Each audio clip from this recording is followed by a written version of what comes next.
85편. 여호와여, 주께서 주의 땅에 은혜를 베푸사 야곱의 포로된 자들이 돌아오게 하셨으며 주의 백성의 죄악을 사하시고 그들의 모든 죄를 덮으셨나이다. 셀라. 주의 모든 분노를 거두시며 주의 진노를 돌이키셨나이다. 우리 구원의 하나님이여, 우리를 돌이키시고 우리에게 향하신 주의 분노를 거두소서. 주께서 우리에게 영원히 노하시며 대대에 진노하시겠나이까?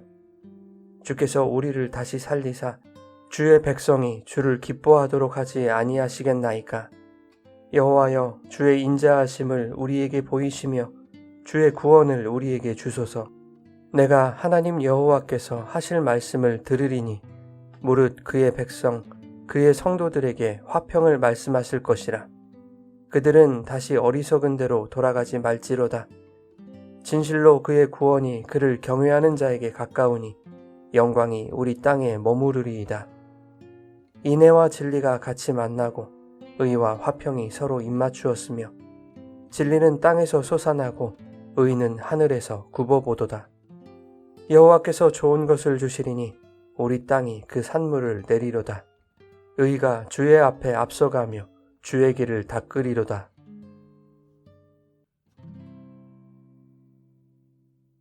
여러분, 좋은 아침입니다. 오늘도 말씀의 은혜가 여러분의 삶에 풍성히 임하기를 소망합니다.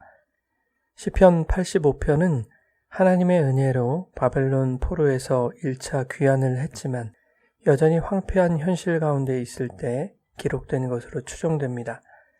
바벨론에서의 귀환이 가지는 의미는 이스라엘의 죄에 대한 하나님의 용서입니다. 하지만 돌아와 보니 실망스러운 현실이 눈앞에 펼쳐졌습니다. 마치 하나님의 또 다른 진노가 시작된 듯한 느낌이었을 것입니다. 1절에서 시인은 이렇게 고백합니다. 여호와여, 주께서 주의 땅에 은혜를 베푸사 야곱의 포로된 자들이 돌아오게 하셨나이다. 그리고 2절에 포로에서 돌아오게 하신 것은 그들의 죄악을 사하신 것이라고 말하고 있습니다. 3절에도 하나님께서 모든 분노를 거두시고 진노를 돌이키신 것이라고 믿고 있습니다. 그런데 4절의 시인은 앞선 고백과는 다른 말을 하고 있습니다. 우리를 돌이키시고 우리에게 향하신 주의 분노를 거두어 달라고 말하고 있는 것이죠. 시인은 포로에서 돌아온 것만으로 만족하지 못하고 있는 것입니다. 포로에서 해방시켜 주시고 모든 죄를 덮어주셨지만 맞닥뜨린 현실은 전혀 나아진 것이 없었던 것입니다. 이것은 하나님의 구원의 은혜를 경험한 신앙인들에게도 그들의 삶에 어려운 현실이 지속될 수 있음을 보여줍니다. 하나님의 구원은 이미 시작되었지만 여전히 힘겨운 이 땅의 현실 속에서 성도는 구원의 완성을 향해 나아가야 한다는 것을 말하고 있는 것이죠. 그래서 시인은 다시 하나님을 향해 무릎을 꿇습니다. 6절에 이렇게 기도합니다. 우리를 다시 살리사 주의 백성이 주를 기뻐하게 해주십시오. 이 말씀을 히브리어 성경으로 보면 앞에 슈브라는 단어가 들어 있습니다. 이 단어는 돌아오다, 회개하다 라는 뜻인데 하나님께서 우리에게 돌아오셔서 우리를 다시 살게 해달라는 것입니다. 다시 말하면 우리의 의지만으로 하나님께 돌아갈 수 없고 우리의 힘만으로 살 수 있는 것도 아니니 하나님께서 우리에게 돌아오셔야만 우리가 하나님께 돌아갈 수 있다는 것입니다. 우리가 사는 길은 주님이 다시 우리를 찾아오시는 것이라고 말하고 있는 것이죠. 우리는 주님 없이 살아갈 수 없는 존재들입니다. 믿는 자들에게 죄사함과 구원의 은총이 주어졌지만 그렇다고 해서 만족스러운 세상의 현실이 보장되지는 않습니다.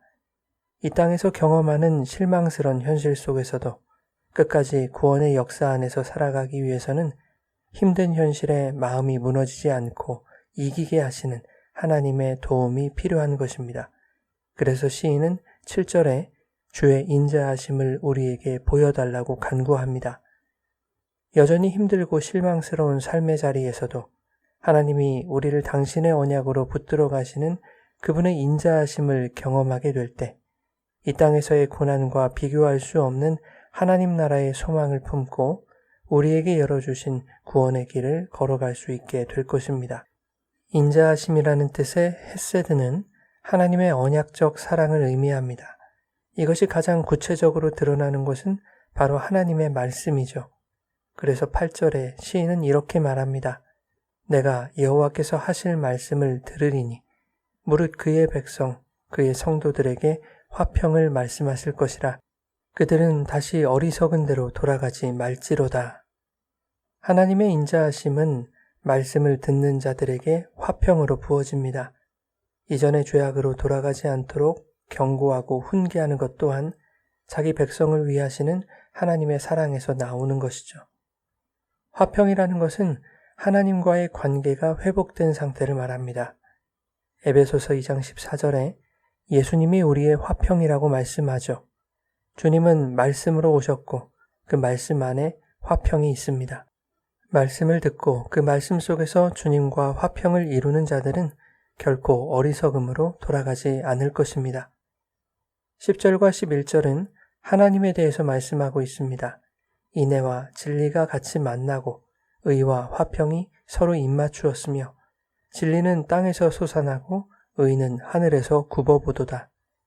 인애와 진리, 의와 화평, 이것들은 하나님의 성품을 의미합니다. 죄로 인해 하나님과 분리되었던 자들이 하나님의 성품과 다시 만나는 자리는 어디일까요? 하나님의 인애와 진리가 만나고 의와 화평이 서로 입을 맞추는 곳, 진리가 솟아나고 의로 덮이는 곳, 그곳은 바로 예수 그리스도의 십자가입니다.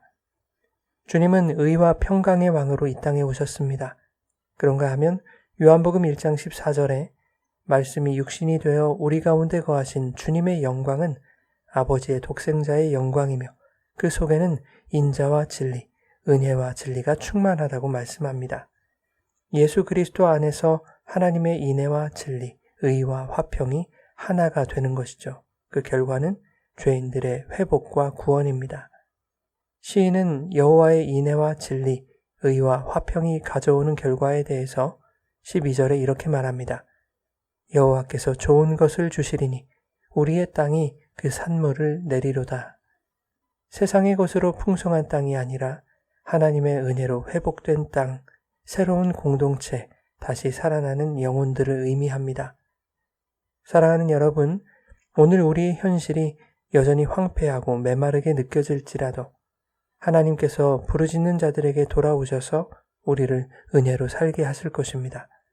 주님의 말씀 속에서 의와 화평을 만날 때 여전히 힘든 현실 속에서도 다시 어리석음으로 돌아가지 않게 될 것입니다. 좋은 것을 주시는 하나님의 인자하심을 바라보며 부흥의 길을 걸어가게 하실 것입니다. 오늘도 우리에게 돌아오셔서 우리를 다시 살리시는 생명의 능력이 우리가 걷는 걸음마다 충만히 넘치기를 예수님의 이름으로 축원합니다.